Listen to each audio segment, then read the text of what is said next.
In this Jeep, there is a soldier from the North Korean military who is driving rapidly, attempting to escape the border and avoid Kim Jong Un's policy.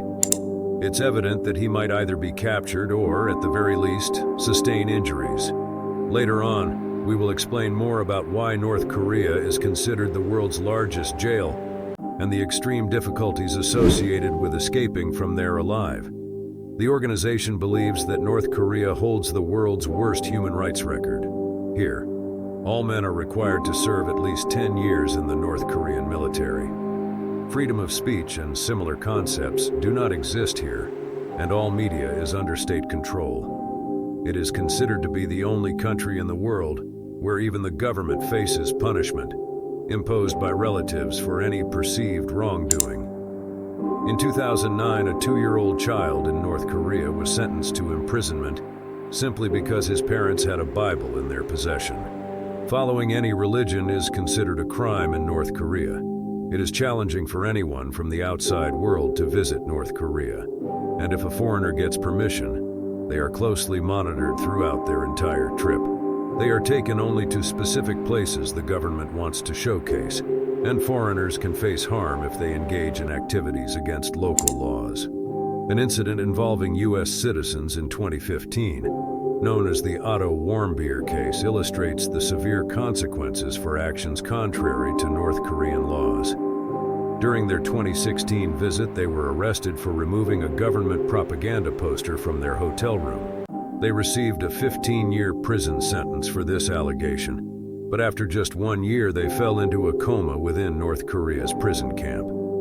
Eventually, they were sent back to the United States. The details of what happened in North Korea, especially regarding the injuries to their brain, remain unknown to this day. Unfortunately, the person eventually passed away due to the pain endured in the North Korean prison. North Korea is often described as a large prison where people lead a life that resembles slavery, even though they are technically considered free. The geographical location of North Korea, surrounded by the West Yellow Sea and the East Sea of Japan, makes escaping very difficult. Many North Koreans constantly attempt to flee, but the challenging geography of the country adds to the difficulty of escaping. North Korea has an extremely strict border with South Korea, making it nearly impossible for anyone to enter illegally. South Korea is considered a significant enemy by North Korea, and the monitoring of its sea borders is also very careful and strict. Therefore, for those attempting to escape North Korea, South Korea is often seen as the only viable option. South Korea is a developed and free country, making it the best choice for those seeking refuge. Another important factor is that South Korea considers North Koreans as its citizens. However, crossing into South Korea is an extremely challenging and perilous undertaking. North Korea has deployed a massive army and set up barriers, including barbed wire fences and landmines, making it exceedingly difficult for anyone to cross the border. Attempting to cross is as risky as inviting death, given the presence of around 750,000 soldiers stationed, making it a heavily fortified area. While the border with China and a small part with Russia might seem like a comparatively easier route for defection, it comes with its own set of challenges. Although North Korea is not under direct attack from China and Russia, the entire 1,300-kilometer border is filled with dangerous mountains and dense junglets. The border with China mainly follows the Tumen and Yalu rivers, adding to the complexity of crossing. Defectors used to wait for the rivers to freeze in winter to walk across, even during severe winters when the river levels dropped. Crossing into China or Russia wasn't immediately dangerous for defectors because North Korea had a military alliance with them. If caught in China or Russia, defectors would be returned to North Korea facing severe consequences. So, arriving in China or Russia wasn't the end of their journey. They had to escape to another safe country. China shares borders with Myanmar and Laos in the south, but both countries returned North Korean defectors.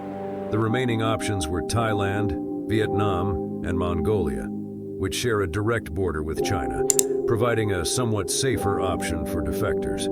These countries were chosen because South Korea considers all North Koreans as its citizens.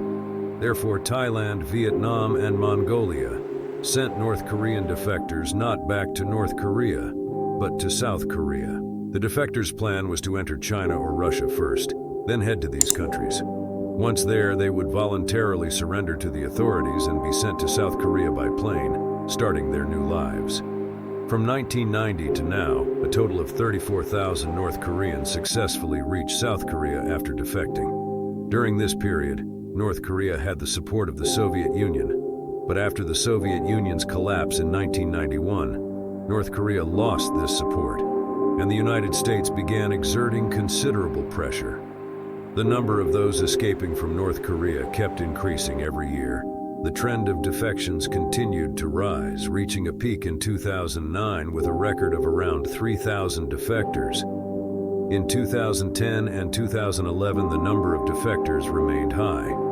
However, in 2012, something happened initially that caused the number of defectors to suddenly drop to less than 50. When Kim Jong Un came to power, he immediately took strict measures against smuggling and those trying to leave the country. Signal jammers were installed along the entire northern border.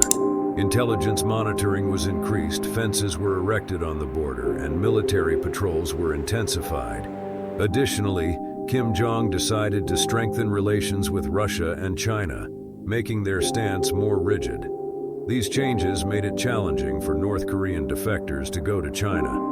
Brokers, who used to assist defectors in escaping from North Korea in exchange for money, also raised their fees significantly.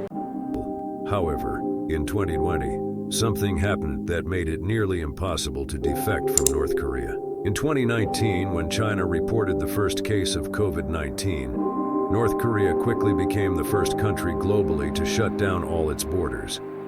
They wanted to make sure that no COVID-19 cases would reach North Korea. With a small population of 42 million, North Korea couldn't take the risk of a COVID-19 outbreak, especially as there wasn't enough food available for its people. They imposed a complete ban on any kind of media exposure or leaving the country. This was crucial for North Korea, where even today people face difficulties in getting enough food. The North Korean military has given orders to shoot and kill anyone trying to cross the border into China. This strict rule has been in effect for the last 3 years, leading to very few people successfully defecting from North Korea. North Korea is like a big prison where people are not allowed to practice any religion or stay in touch with the outside world. The problem gets more difficult because North Korea got nuclear technology from the Soviet Union. This makes it hard for big countries like the United States to do much more than just put sanctions. A video from Fun TV talks about how serious the situation is and says that the world can't do much to step in. So what do you think about North Korea? Drop your opinion and comment below, and don't forget to subscribe, share, and like to Fun TV. Thanks for watching.